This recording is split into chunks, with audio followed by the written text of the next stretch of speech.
Circulating the room.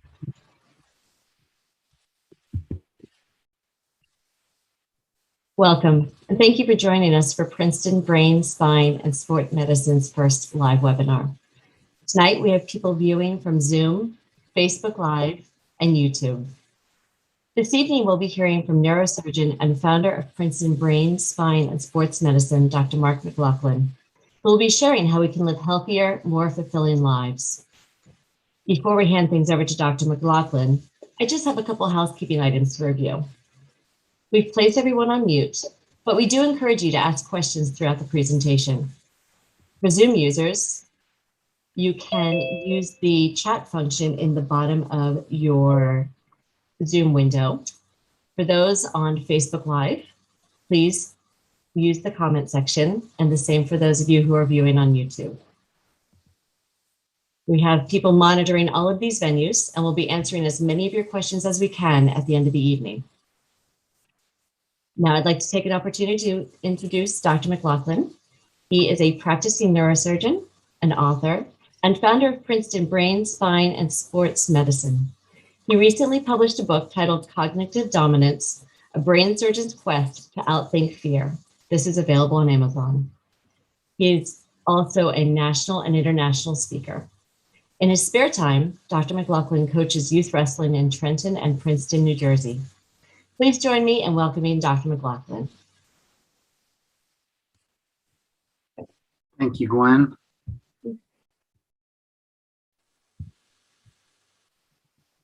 Good evening, everybody. I'm going to share my screen with you.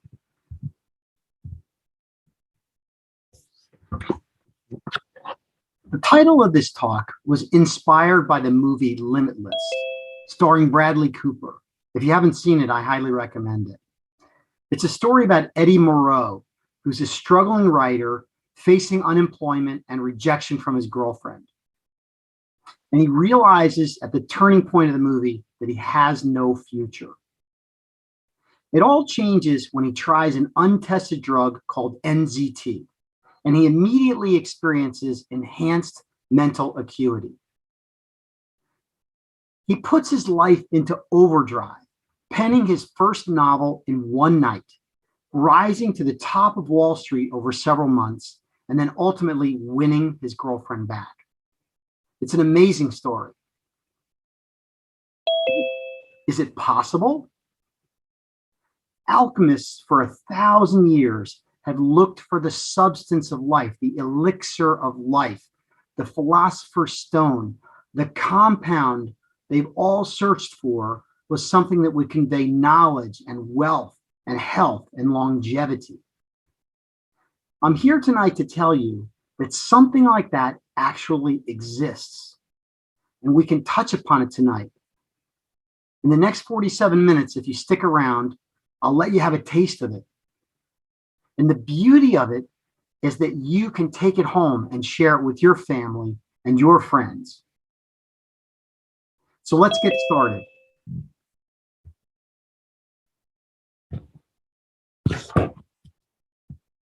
Oh, my slide's not advancing. Hang on 1 second. There we go. Bill and Sandy were rushing out the door of their house one early morning in February. They had booked a flight to Hawaii to celebrate their 50th wedding anniversary, and they were late. As Bob lugged the overstuffed suitcase to the door, the sole of his new shoe caught the edge of Sandy's handbag, sending him tumbling down 7 steps. Instead of the taxi taking them to the airport, the ambulance took them to the hospital. In the emergency room, he was diagnosed with a hip fracture and a subdural hematoma. No trip, no celebration, no anniversary. Did you know that falls are one of the #1 causes of loss of independence in people our age? It's an important and useful fact, and just one of the many I'll share with you tonight. We'll get back to Bill's situation and the final exam a little later. Oh, they didn't tell you there was going to be a final exam? Well, I know I have a lot of students on tonight, so I'm sorry, everybody's going to have a final exam. But first, let's get a show of hands. How many of you have more than one life? Anybody? I don't think so, right? I'm here tonight to tell you that hoping you will live a long and healthy life is not a plan. And as one of my great teachers has taught me in the past, having good intentions is not the same as being intentional. And if you want to live a long and happy and limitless life, you have to live intentionally. So here's the scoop. I'm going to speak to you from my perspective as a brain surgeon. I'm going to let you look into the window of my world and see my personal life and professional life as someone who enjoys deep dives into heavy reading and has many experiences taking care of thousands of patients and seeing tragedies unfold in their lives that are preventable and avoidable. It's my hope that by sharing these experiences and the key books I've read and my thoughts and reflections, that perhaps you can form a new framework, a new way of living that will lead you to a limitless life. You see, it's not really a pill that you need to take. It's a methodology and a mindset. So how does one start living a limitless life? To me, it's a threefold process by which you need to create new habits, care for your back and brain, and curate your mind. So first, let's talk about creating new habits. In order to understand how habits work, it's important to understand the anatomy of a habit. So the first quote of the night I'd like you to remember is, first we make our habits, and then our habits make us. The first time I read that quote is from a book by Charles Duhigg, The Power of Habit. This is an outstanding book, and it goes into a deep dive about the anatomy of habits. You see, once we know how habits, what the architecture of a habit is, we can redesign it to serve our life and serve our purpose in life. So let's take a look at it. It turns out that probably 40% of the actions you perform every day are not thought evoked. You are not making a decision about them. They're an ingrained habit in your brain. And it's because your brain is constantly trying to conserve energy. So we have to be careful about that. If you're instilling good habits and following good habits, that's great. But as you know, we all have bad habits that we need to work on too. So a habit is simply the creation of a cue, routine, and reward. If you understand that loop, you can control it. So let's say you're feeling anxiety about an upcoming situation at work, or one of your kids is sick. You may have a routine to say, oh, I got to throw on my running shoes and my shorts and shirt and go for a run because I know that's going to relax me.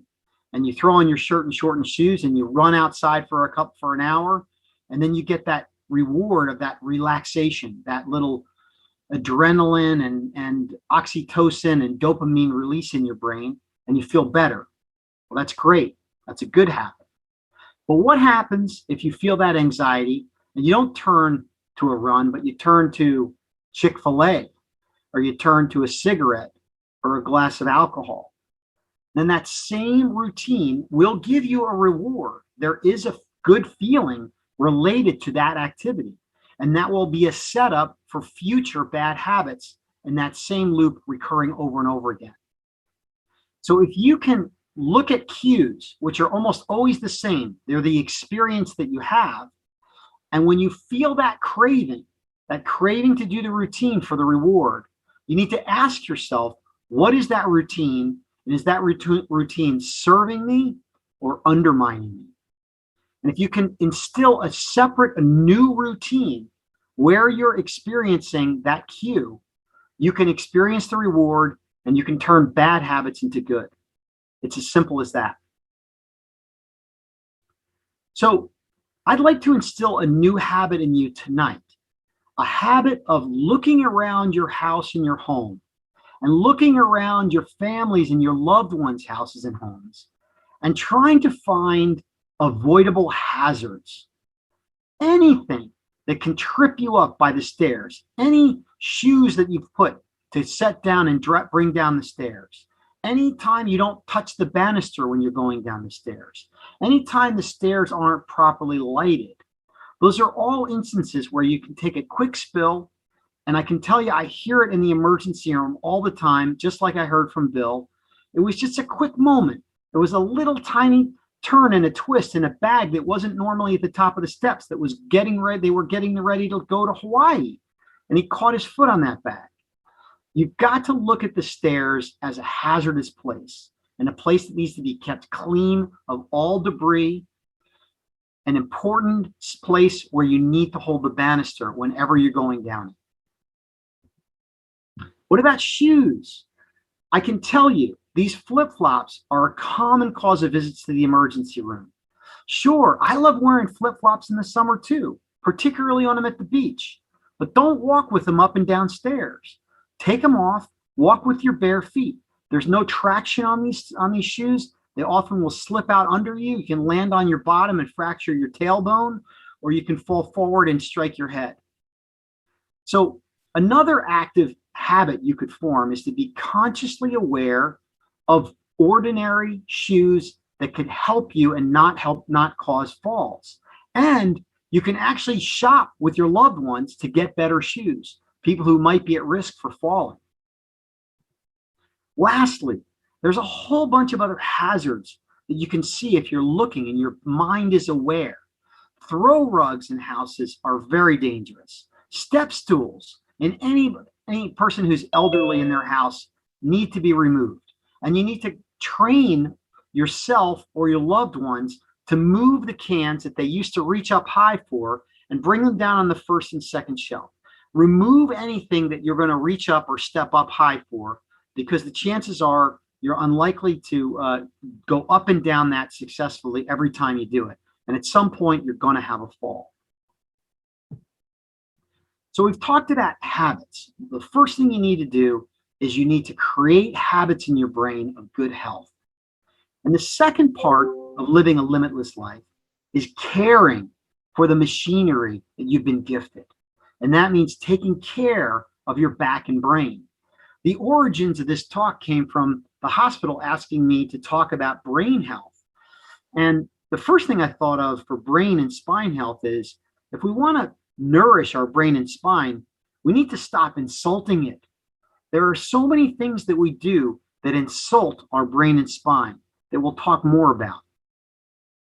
So the second quote I want you to take home, and a book I want you to consider looking and reading is Save Your Aching Back.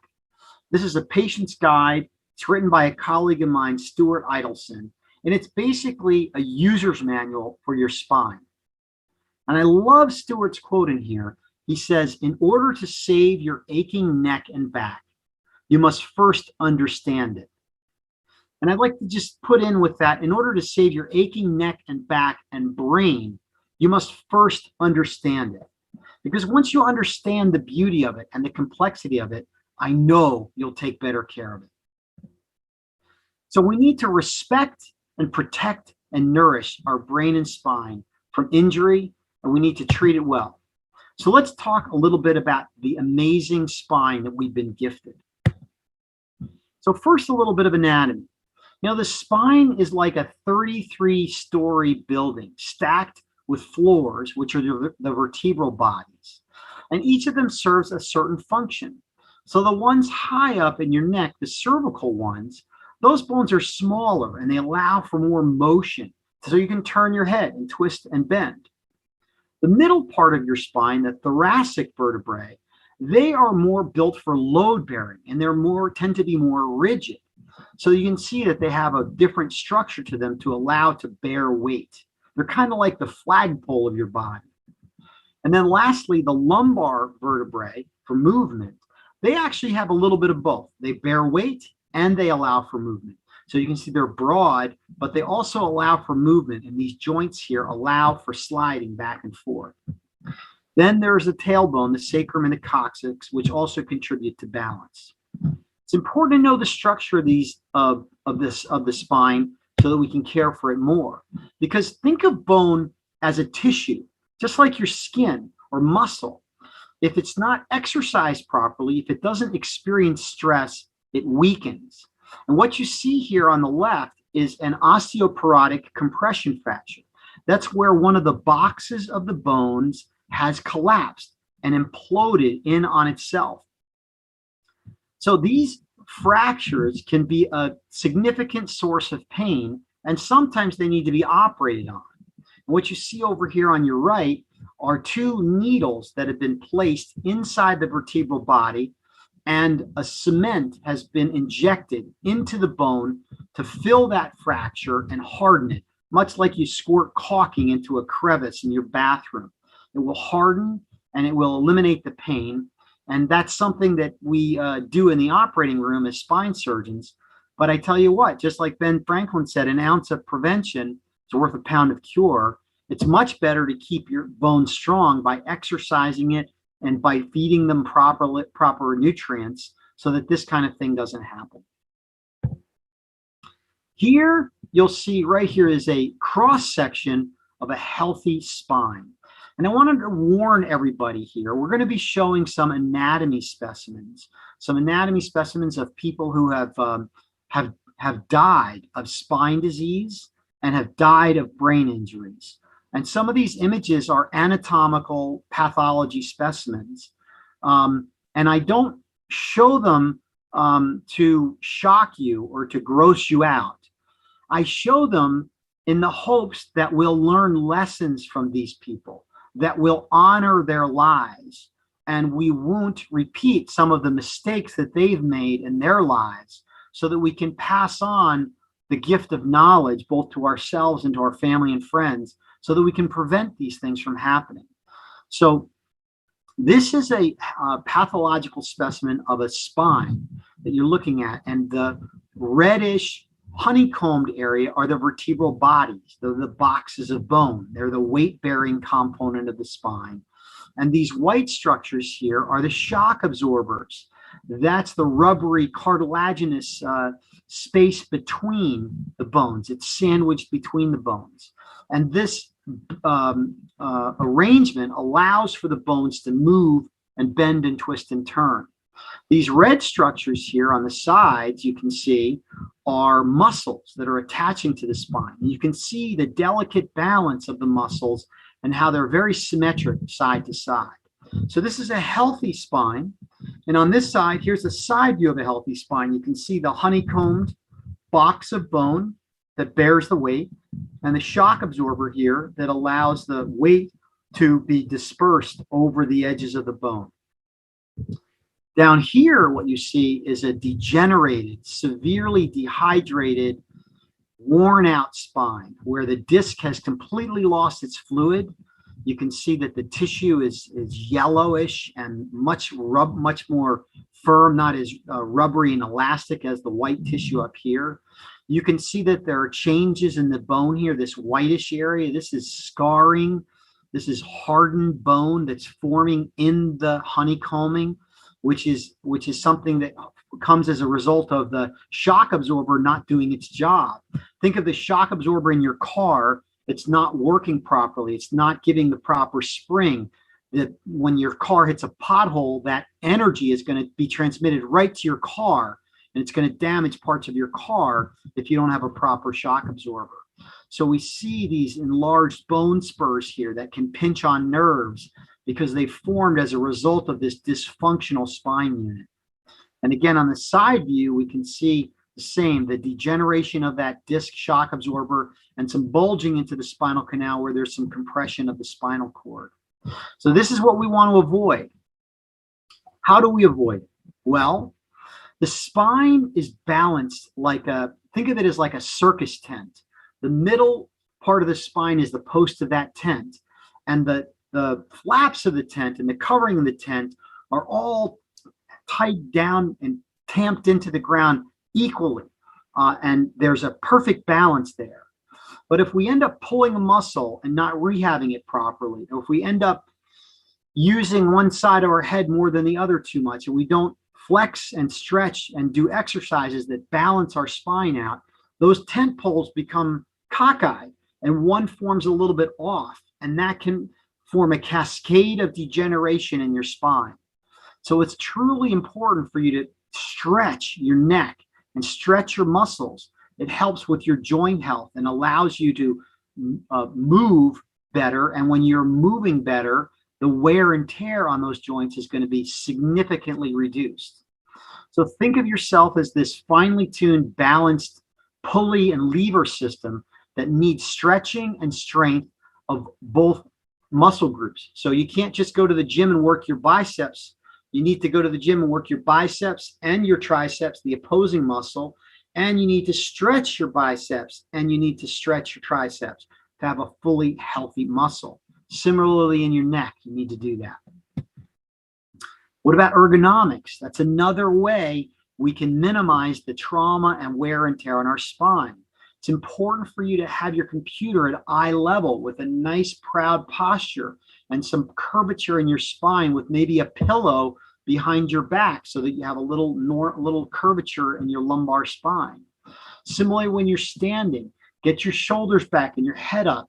It's much less of a strain on the muscles and bones of your spine if you're balanced in an upright posture.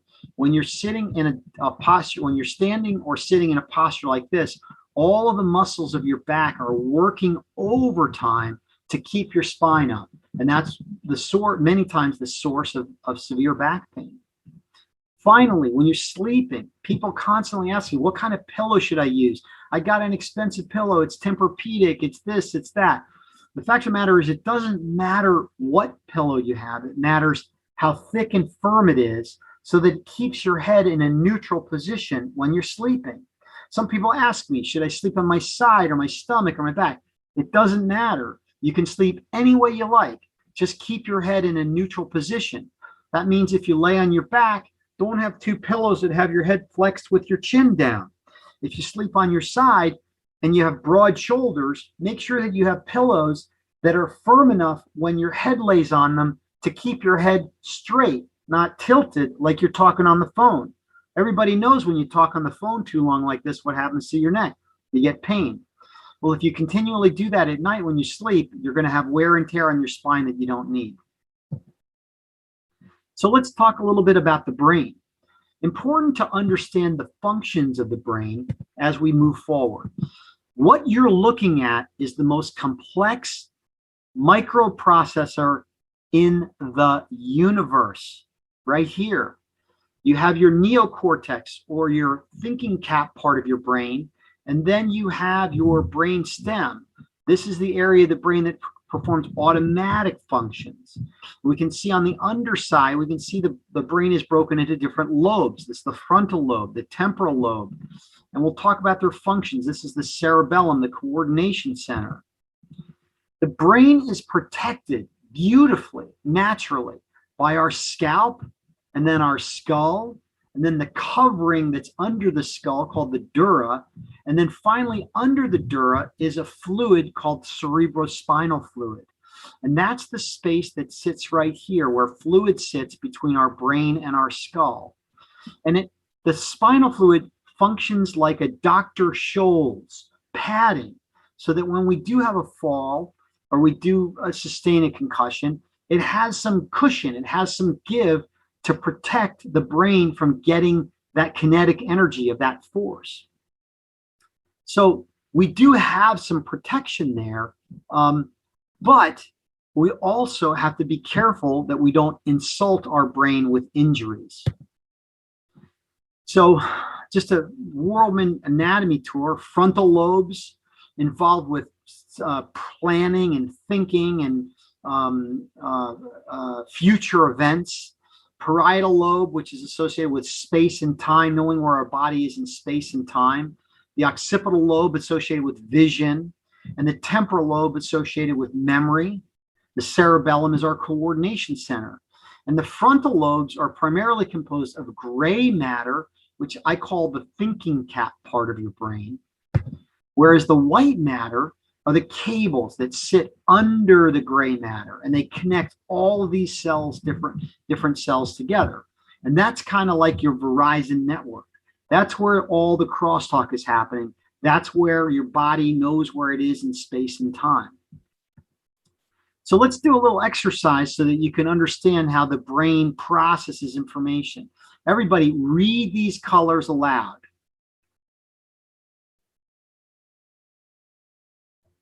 Okay, now name these colors aloud. A little different. Requires a little thought, doesn't it? Requires some right-left brain discussion. That's what I'm talking about when your brain is processing information.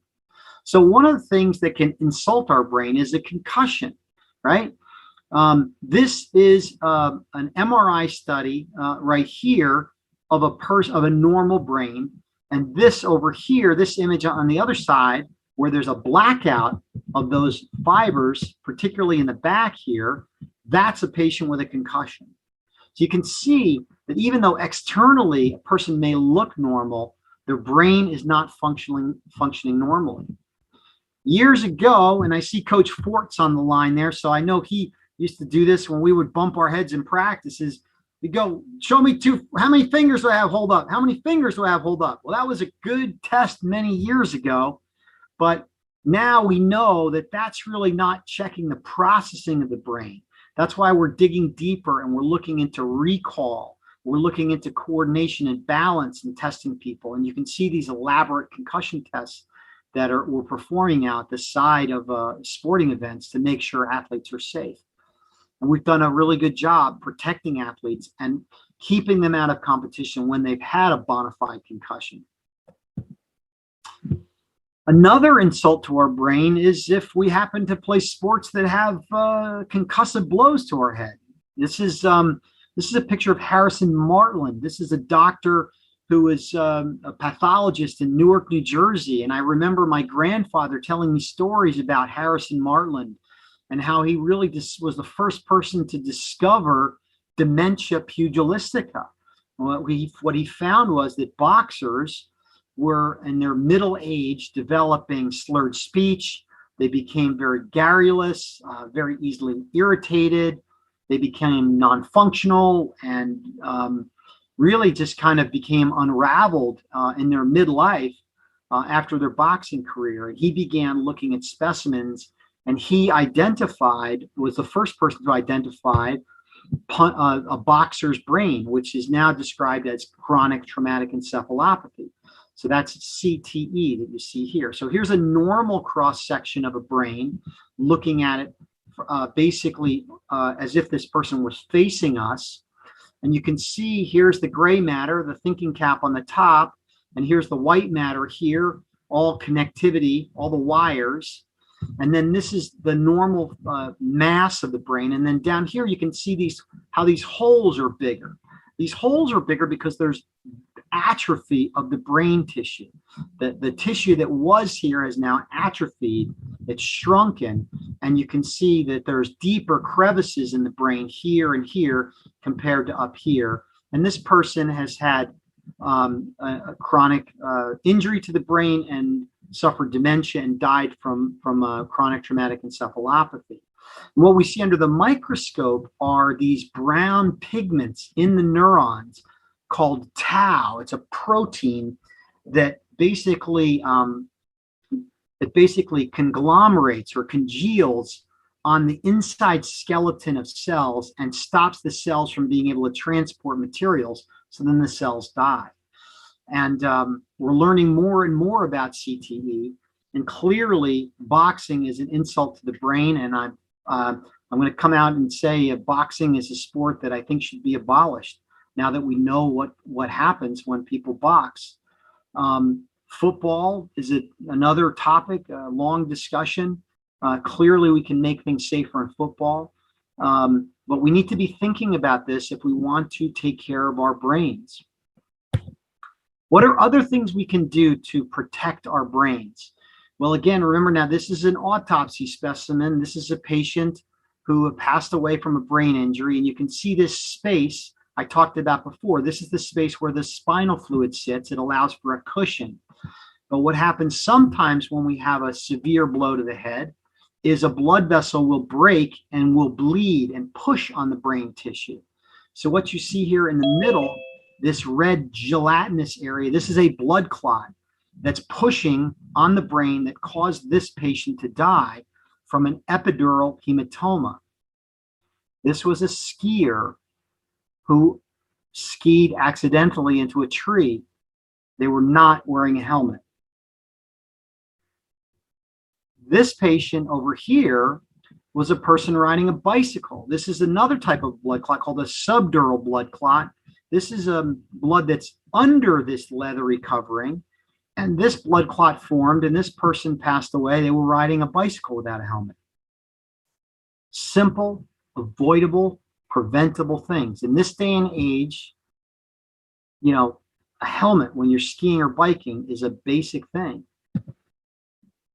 So think about that. And also another point about helmets is don't grow attached to your helmet. Your head changes in size as you get older, as kids grow, and make sure that you're frequently checking it and making sure that you have the right helmet. Oftentimes it'll need to be readjusted. Sometimes you need to switch it out. The foam in these helmets can expire over time. So don't be cheap when you're looking for a helmet for your biking, for your skiing, for any type of activity that might involve a fall. What else can you do to protect your brain? This specimen up here, this autopsy specimen, is a brain abscess. This is an infection, a small pocket of pus inside the brain. And this was a patient that had a dental abscess that wasn't cared for properly. They neglected it. They ended up getting some bacteria in their blood because the infection became significant in their mouth, went into their blood. It ultimately lodged in their blood and then floated up to their brain. Infections in the brain, particularly abscesses, are very irritating to the brain. And this person ended up having seizures that were uncontrolled, and they died of their seizures. This abscess is something that could have been taken out, or even more preventatively, if they had good dental hygiene, they would have had it. But they passed away because they didn't have a normal checkup with their teeth. The specimen below, this is a patient who didn't get a streptococcal pneumonia vaccine, and this is streptococcal meningitis. So they developed an overwhelming lung infection, which got into their bloodstream and ended up getting into their spinal fluid, and they passed away from spinal meningitis. This is a specimen. This large reddish brownish area is a blood clot in the brain. And this is blood clot that is a result of uncontrolled high blood pressure. This was a patient who was diagnosed with high blood pressure and who had medications for high blood pressure, but they chose not to take them because they said they didn't feel well with them. They didn't like the way they felt. And the specimen over here, this wedge of abnormal brain tissue, this is another patient that had high cholesterol that could have been reversed with medications, because cholesterol fills the blood vessels and doesn't allow the blood to get there. You can see that this is this wedge shape is very typical for this type of a stroke. It's where a blood vessel around here got clogged, and all the brain that it supplied, just like the delta of a river, died out. And this is a person who passed away from complications of their stroke as well. I think a lot of people come to this talk because they want to know how they can prevent Alzheimer's from happening. And we'll talk about that. But one more thing that I wanted to point out is this is a cerebellum of a person who is an alcoholic, and this is a cerebellum of a normal patient over here. So here you can see a healthy cerebellum. This is the coordination center of the brain in the back of the head. And you can see it almost looks like cauliflower. It's got branches of white matter, and it's got these little tufts around it. And you can see here in this patient, they have significant atrophy, shrinkage of their brain cells, and these deeper crevasses, which we call sulci. So you can see that the effects of alcohol. Alcohol in high quantities is a neurotoxin. And so it damages nerve cells and affects our coordination and can ultimately affect other functions in our body as well. This is a brain of an Alzheimer's disease patient. You can see it's quite different from a normal patient. This normal patient, they have gyri, which are these fat little undulations, and sulci, which are the little crevices between them. And you can see in an Alzheimer's brain, there's significant atrophy of the brain. And you can see these gigantic sulci, and the gyri have shrunken as well. So what do we know about Alzheimer's disease? Well, we know that people with Alzheimer's disease, their brains, when we study them, they have a high level of compounds that are fighting inflammation. They have compounds that are anti-inflammatories in their tissue. And we see that there is an overriding amount of what are called free radicals.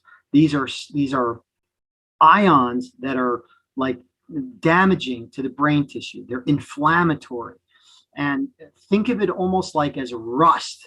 There's like an advanced rusting going on in the brain, because what's happening is these compounds that are irritating and damaging and toxic to the nerve cells are causing dysfunction, and they're causing something called oxidative stress, which is basically the self-destruction of the small cells. And when you lose a certain amount of them, that's when you begin to experience the effects of Alzheimer's disease and dementia.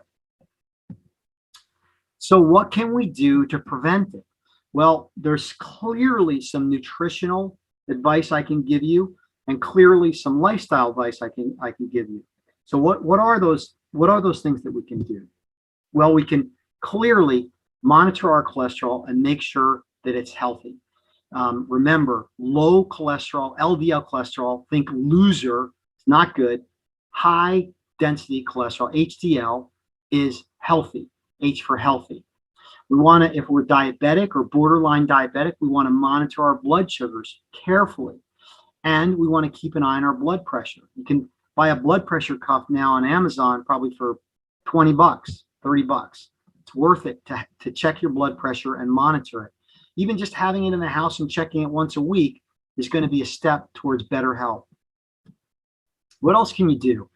Well, we're learning that our gut plays a huge amount of importance in our health. It's a major part of our immune system. Our immune system not only fights off infections, but also can fight off cancerous cells. And the better we can take care of our gut, the better our immune system is going to function, and the better longevity we're going to have. So yogurt is a great food for your gut. Having some of those bacteria that line your gut, that inhabit your gut with a normal, healthy bacteria and probiotics, very healthy.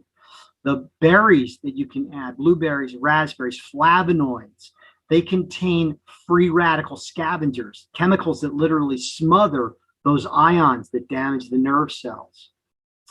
A little bit of red wine. There's some evidence that resveratrol, that's a compound in red wine and also dark chocolate, can also help in free radical scavenger removal. And there's some social aspects of drinking in moderation that actually have proven to help with longevity. We'll talk about that a little bit later.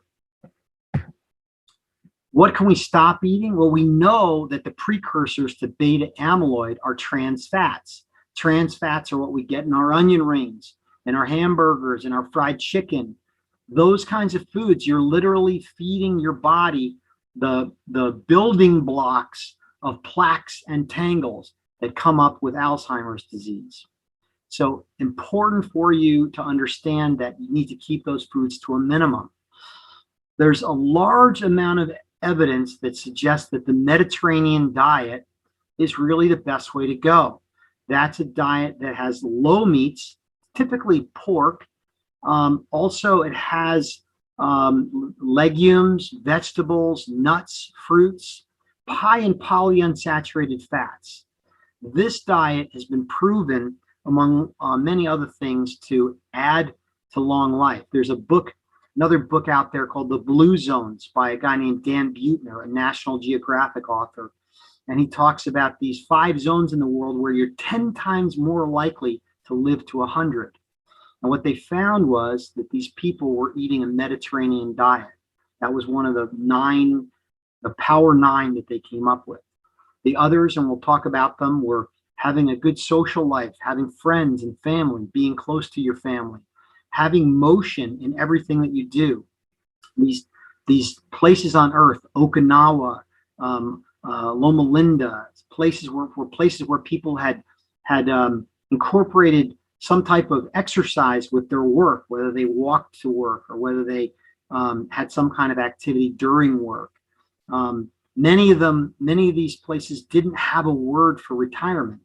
They basically said, we're going to work in some way, shape, or form for the rest of our lives. So Mediterranean diet, good lifestyle, social lifestyle, all healthy alternatives for longevity. Do supplements help? Yes. There are some supplements that can help with the numbers. Vitamin E is a good one to have. It's another free radical scavenger. Generally, vitamin E is best taken by diet, leafy green vegetables and nuts, better than taking it orally. You have to be careful too, because you can take too much of it. So make sure that is followed by your physician.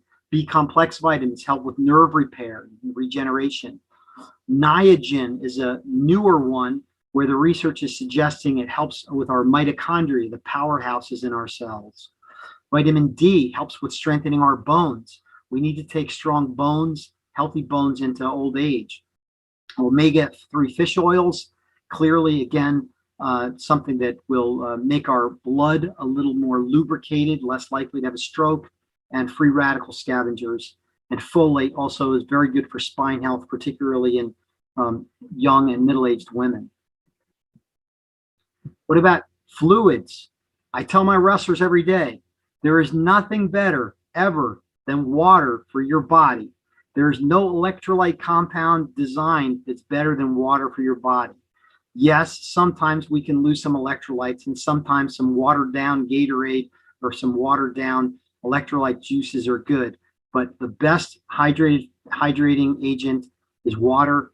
Think of it always as your first alternative, and understand that not only you, but our kids and perhaps your grandkids are being advertised every single day by some very powerful and smart companies that are trying to sell them soda that has tremendous amounts of sugar in it and is not good for their health.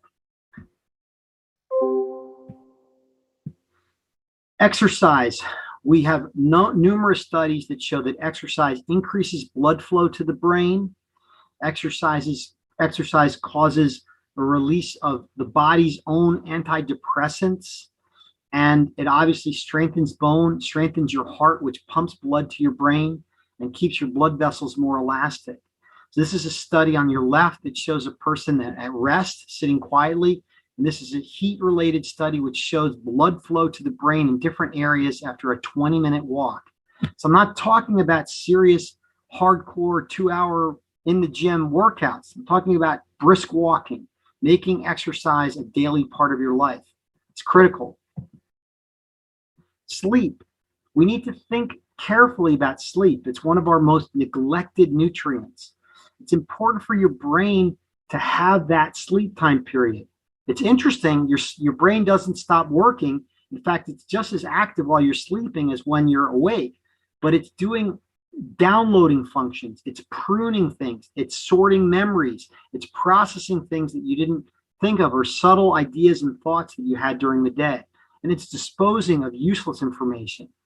So it's important for you to know how much sleep you need. Everybody has a different number, but generally it's between 6 to 8 hours of sleep. And you need to get that with good hygiene, which means have a rhythm to it. And most importantly, think of the circadian rhythm. For thousands of years, our bodies have been set up around the sunrise and the sunset.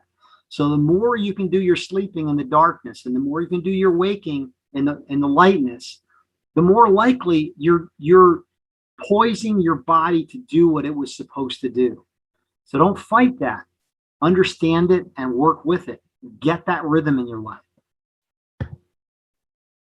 So now on to my most enjoyable part of this talk, and that's about the third methodology to come up with a limitless life, to live a limitless life. And that is curating your mind. This is one of my favorite books. It's called The Noticer. One of my youth wrestling coaches gave this to me, and I read it and I drank it up. I loved Andy Andrews, and he's got a number of great books out. And one of the things he talks about in his book is if you take a big breath, and everybody right now, we've gone through a lot of material. We're in the home stretch. We're in the fun part. Take a big breath.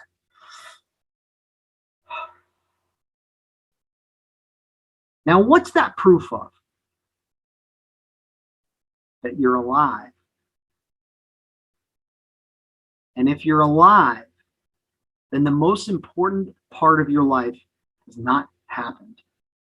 And most likely, your life's purpose is not complete. So the stories in this book just will warm your heart. And really what Andy talks about is changing your perspective on life. What does he mean by that? Well, the story's about a man named Jones who basically walks around a town where there's a bunch of people who are off kilter, who really have they've spun off into the wrong direction. And he comes across a young man who's living homeless on the dock, and he befriends this young man. And the young man has had some down times. His parents have passed away. He doesn't have a job. He sometimes will work on the dock cleaning fish or emptying, the boats that come in. But he's really down on himself, and he's down on life. And Jones says, listen, I think you just need to change your perspective. And the young man says, I don't know. So Jones says, I tell you what, how about I treat you to lunch tomorrow? And the young man says, of course, I got my whole day's open.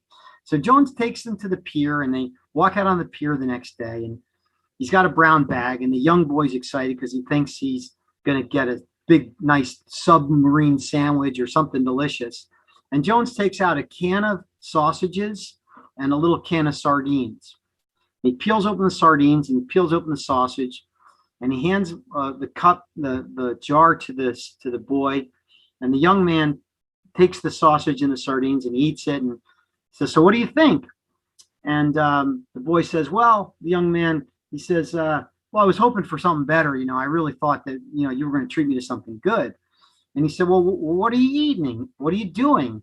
And the young man says, well, I'm eating canned sausage and sardines on a pier. And the old man says, yes, you could be eating canned sardines and sausage on a pier, or you could be eating surf and turf with an ocean view.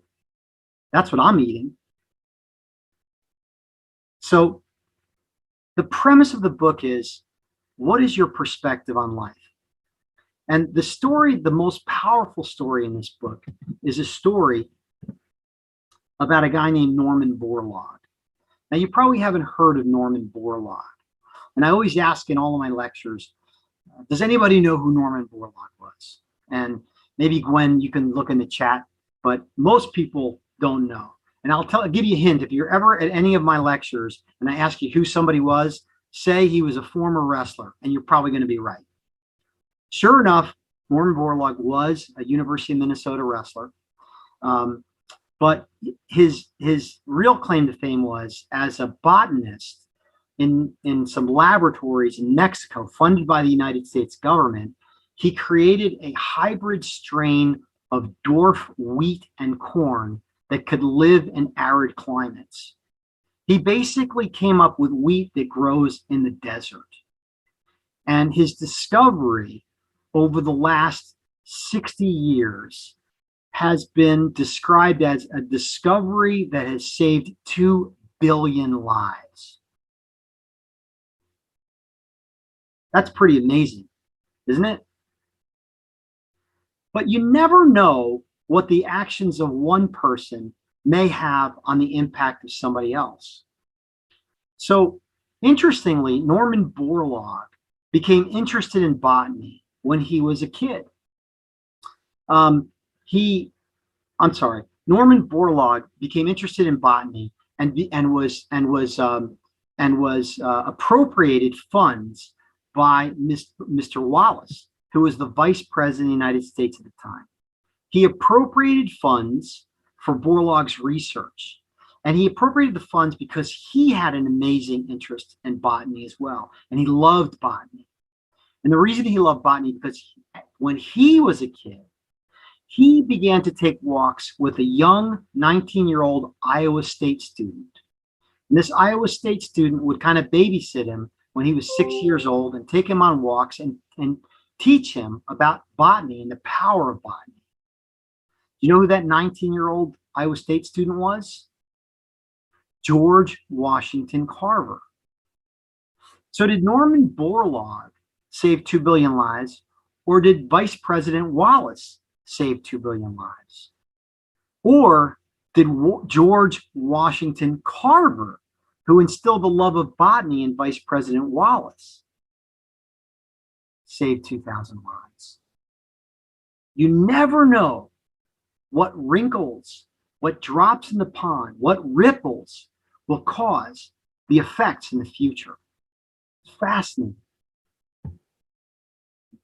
One of the things I love about coaching, and again, I'm thrilled to see my coach on, is the impact that you can have on people, the impact that teachers have on people, and the impact that medicine has on people. I love it. And you never know what action you perform, how that will affect somebody's life in the future, and what they will do in the future to change the world. So let's recap our walk of discovery. Remember, what's the magical compound for living a limitless life? Well, first, you need to create new habits and pass them on. You need to care for your back and brain, protect and preserve it. And you need to curate your mind, put in it thoughts of impact, thoughts of purpose and thoughts of meaning, and plan for the future. So remember the quotes. First, we make our habits, and then our habits make us. In order to save your aching neck and back, you must first understand it. And if you are alive, then your life's purpose is not complete. Thank you. And before I finish, I'm going to entertain some questions. So I'm going to hand the microphone back to Gwen, and then I'll finish with a short final exam and follow-up of what happened with Bill and Sandy. Great. Thank you, Dr. McLaughlin. We do have some questions. The first one that came in is, how about yoga and Pilates for full body stretching? Outstanding. I have a lot of patients that will do Pilates, and it will actually keep them out of the operating room. Again, it's a combination of strength and stretching, and it's an excellent way to do that. Be careful starting. You need an instructor for that, and you need to start slow with Pilates. Similarly with yoga. There's one position in yoga I'm against, and that's the headstand. Not good for your neck. Your neck was not made to bear weight. But other than that, I'm 100% believer in yoga as well. Wow. The next question. I'm interested in your perspective on why people do not change their less productive habits to better ones. It seems like there's a negative health impact of obesity or inactivity are crystal clear. Yet a large number of US population remain inactive and obese. What is needed to make the change? That's a profound question. I think it's like turning a steamship. You're not going to turn it on a dime. It's got to start with very slow, iterative, intentional changes. And I think that that's out there. If you look 50 years ago, My dad was a weightlifter, and he was a weightlifter before anybody thought weightlifting was healthy. Um, and as he went along, it turns out he was an early adopter to a technology and to a exercise, and so I think that the world is getting that exercise is good. We're having more, we have access to more and more opportunities for this. Obviously, interest in sports continues to grow up. I think the key is in getting to the youth, getting them away from the advertisements of, Gatorade bottles and Coca-Cola and things like that, and getting them to understand what are good nutrients for their body, how exercise is a part of daily life. So the future lies in our kids, and that's why youth coaching is so important and teachers are so important in incorporating that. But I think we have the building blocks and the materials to do this in society. I think we're doing it. We could do it faster and we can do it better. And I'm open to ideas. So we did have someone ask about CTE as it relates to football players, and whether that's what we're seeing in the individuals who have retired and they're experiencing the difficulties now. Sure.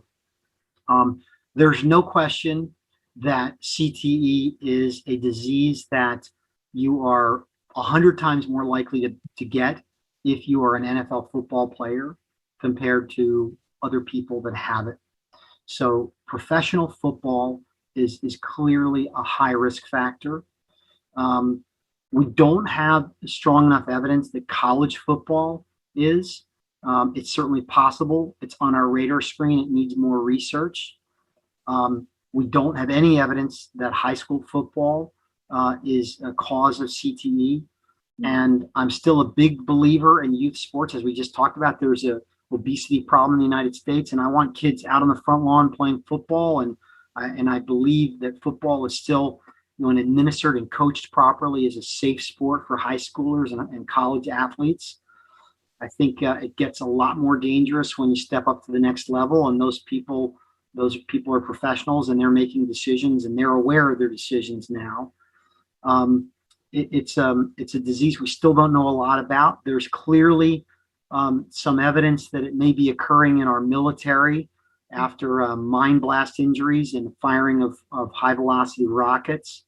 The government is committed, the Department of Defense is committed a large amount of research money towards that. There's some great scientists working on that, and we're making progress. So we need to keep an eye out. We need to be vigilant. We need to ask that question, what are the sports and the risk factors and the activities that can be the cause of it. I would want to assure everyone that, if you or your children have had 1 or 2 or even 3 concussions, I think it's extremely unlikely to get CTE.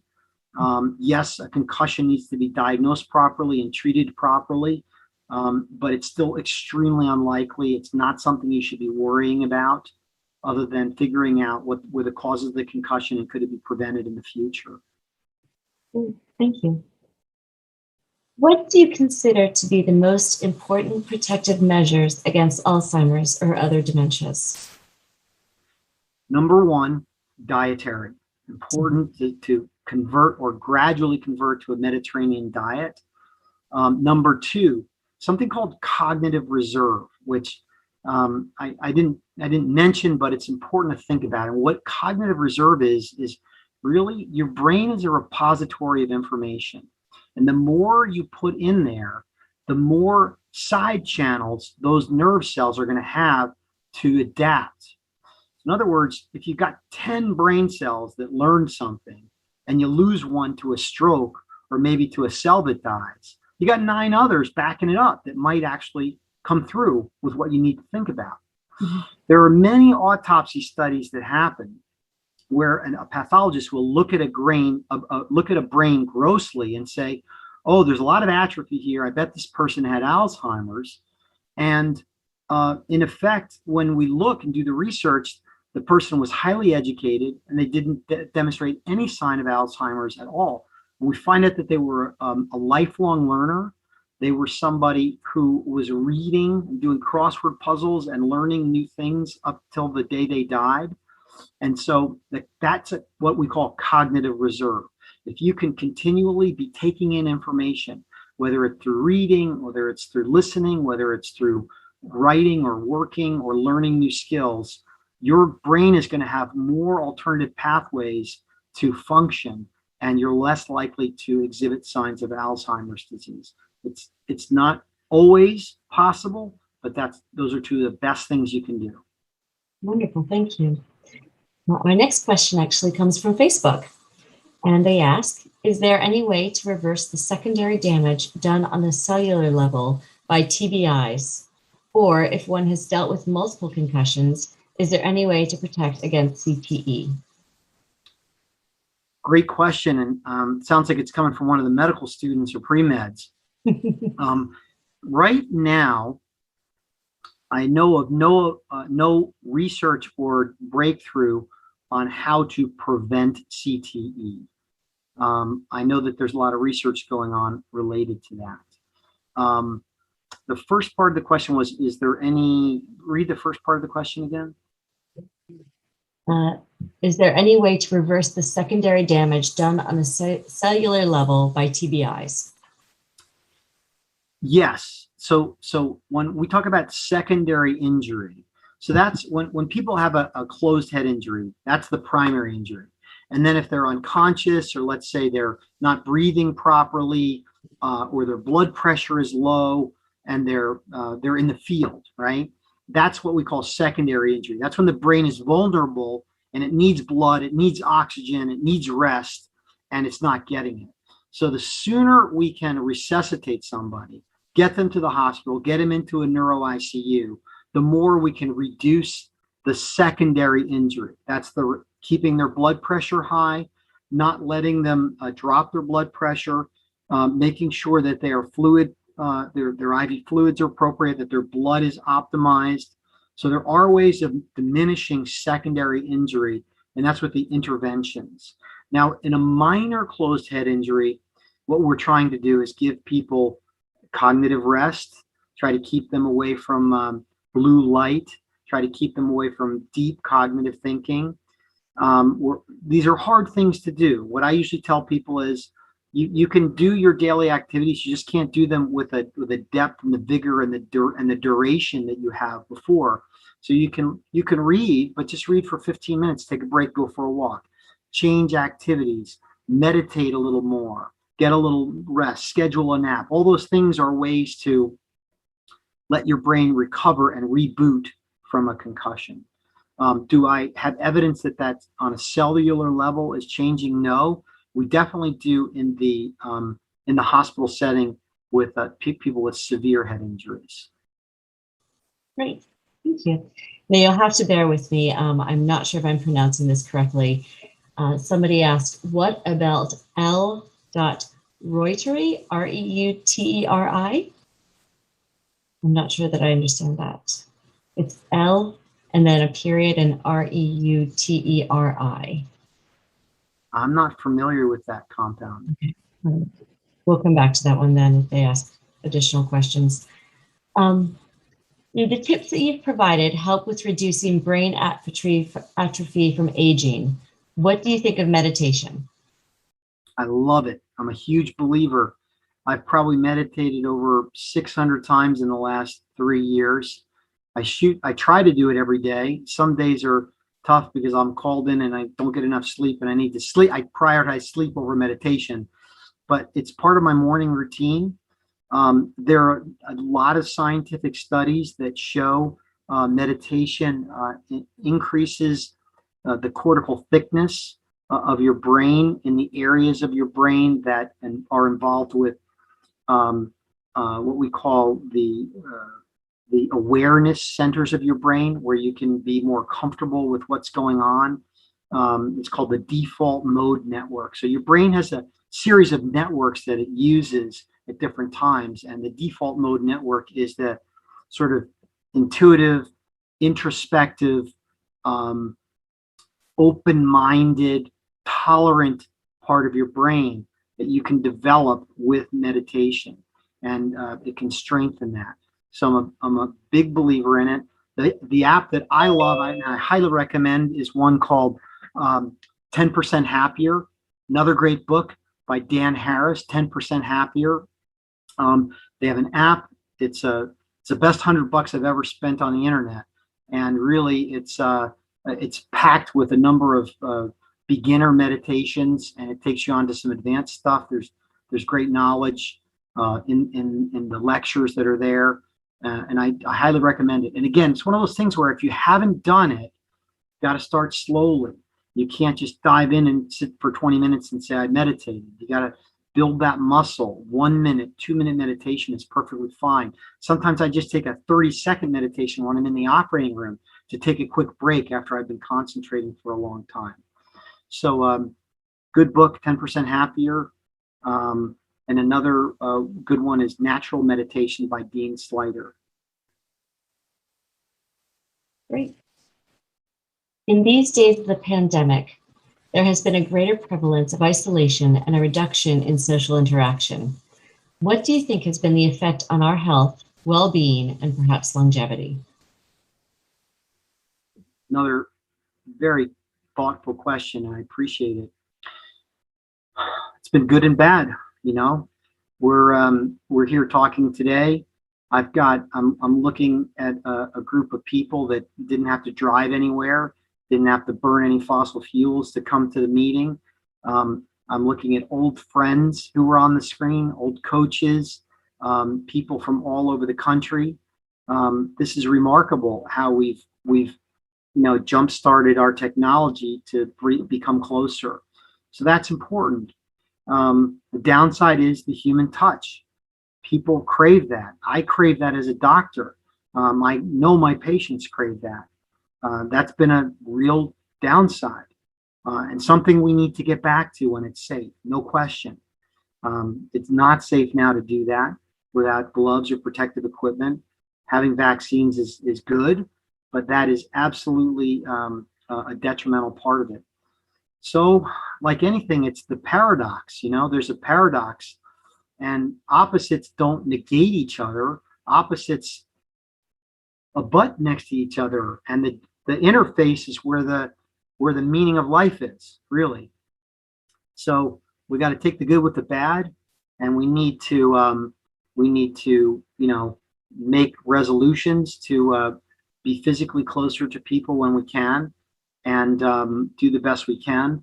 And in the meantime, we've got to stay electronically connected, and we need to work on our health individually. We have another one from Facebook. Do you have any thoughts on potential music interventions for brain aging and Alzheimer's? And they say, great presentation. Thank you. My pleasure. I will tell you that music is very powerful. It's a very powerful medicine.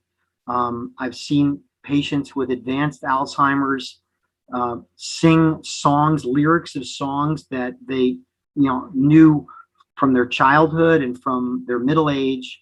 And it is a way of getting to the brain in a different way.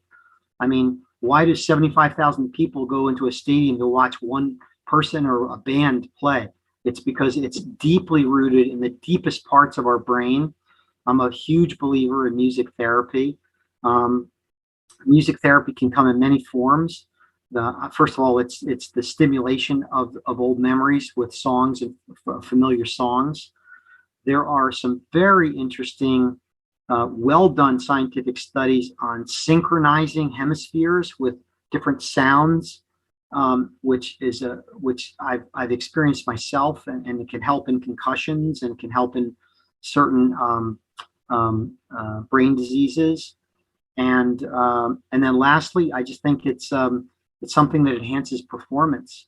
I use music in my operating room. I listen to country music when I'm in the operating room, and I know I got to have my country music for things to go right, and I make sure that it's on when I'm there.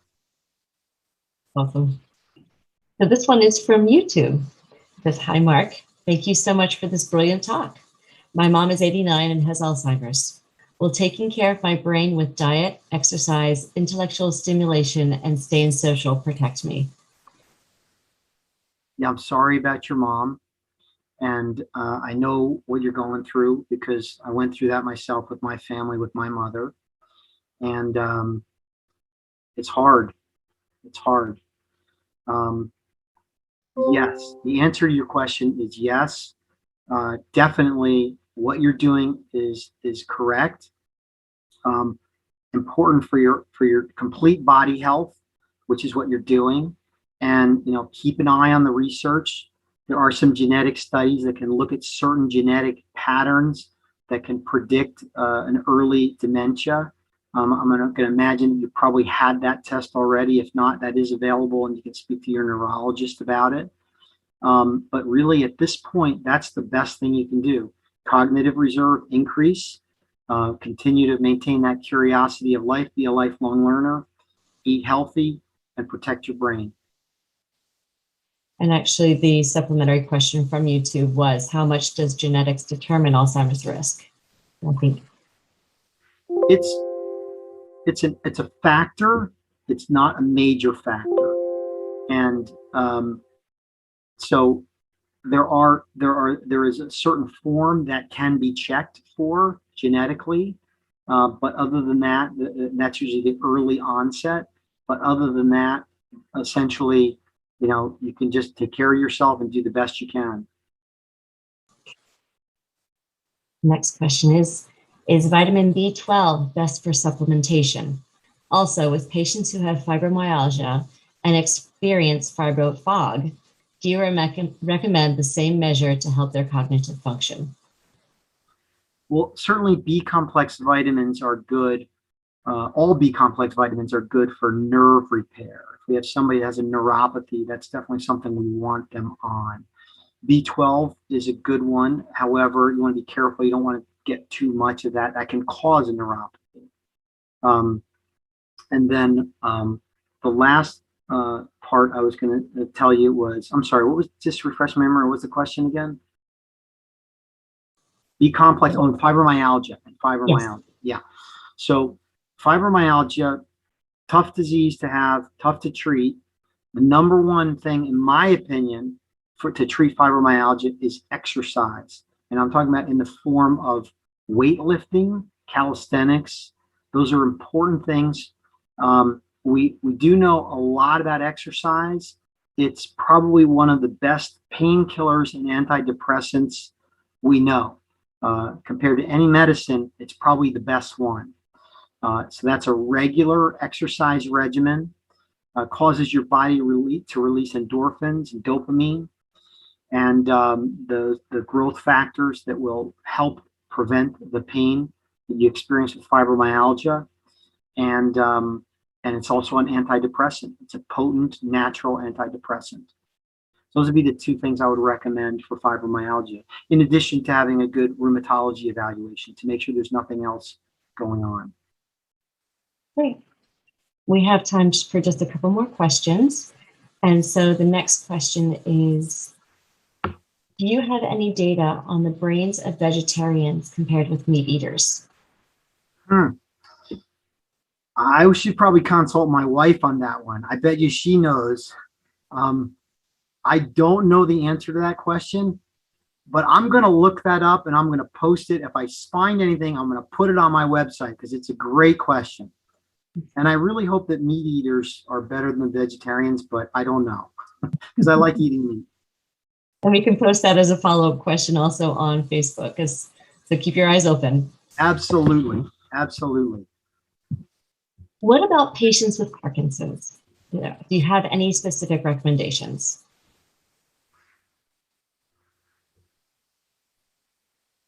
It's not my area of expertise.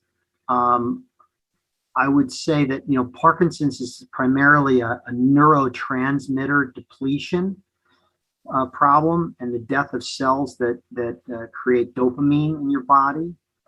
No question that good nutrition, health, exercise, and stretching, because Parkinsonian patients get rigid muscles, will help.